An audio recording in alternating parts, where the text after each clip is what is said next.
Salut tout le monde, c'est Michaud pour le blog Manchette Baseball, j'espère que vous allez bien. Je sais que de plus en plus de gens se servent du réveil matin de leur téléphone intelligent pour se lever le matin, mais moi je suis peut-être de la vieille école, mais j'utilise encore un réveil matin. Et puis dans les derniers jours, j'ai essayé un tout nouveau réveil matin de Maniasonics. En fait, on pourrait dire que c'est un peu un réveil matin 2.0 parce qu'il est doté d'une foule de fonctions intéressantes. Bien sûr, sa fonction principale, c'est de vous permettre de ne pas arriver en retard au travail ou dans différentes obligations, mais il offre toutes sortes d'autres fonctions que je vous propose d'analyser maintenant. La première chose que l'on remarque sur ce réveil matin-là, c'est évidemment son très grand écran, un des plus grands écrans lumineux pour un réveil matin.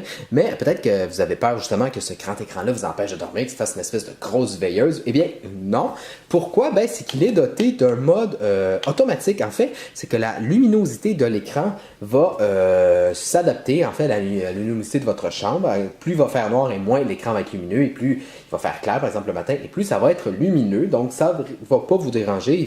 C'est vrai, en fait, pour l'avoir testé plusieurs nuits, c'est vrai que l'écran nous dérange vraiment pas. Et de toute façon, il est possible de l'éteindre tout simplement et de s'en remettre à ceci. Qu'est-ce que ceci? C'est un projecteur qui projette l'heure qui est affichée sur l'écran au plafond ou sur votre mur en rouge. Ce qui est bien également, c'est que vous pouvez ajuster l'angle.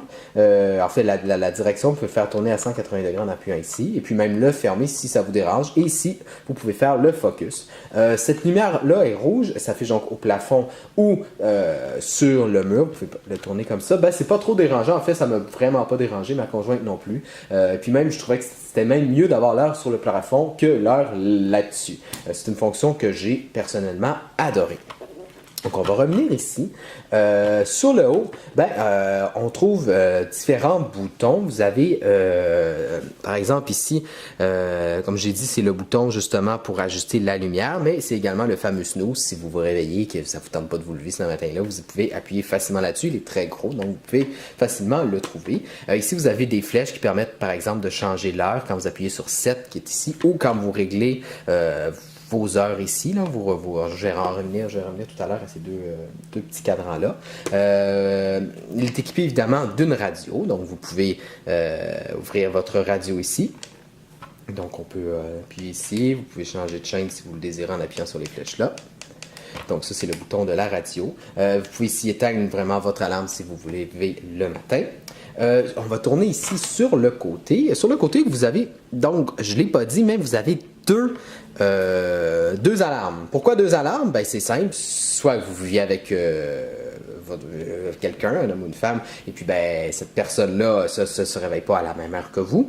Ou ben, vous avez un horaire irrégulier. Par exemple, le lundi, vous commencez à 9 h, le mardi à 10 h, vous êtes de jour, de nuit. Donc, vous pouvez régler deux alarmes. Et ce qui est bien, c'est que ces deux alarmes-là, ben, on peut vraiment les régler un peu comme on veut. Par exemple, je vais faire un test avec cette alarme-là. Et on peut facilement régler l'heure ici. Par exemple, on va le régler à 5 heures. Mais ce qui est bien, c'est que vous pouvez choisir les journées aussi dans lesquelles l'alarme va sonner. Donc, par défaut, ça va être les 5 jours de la semaine.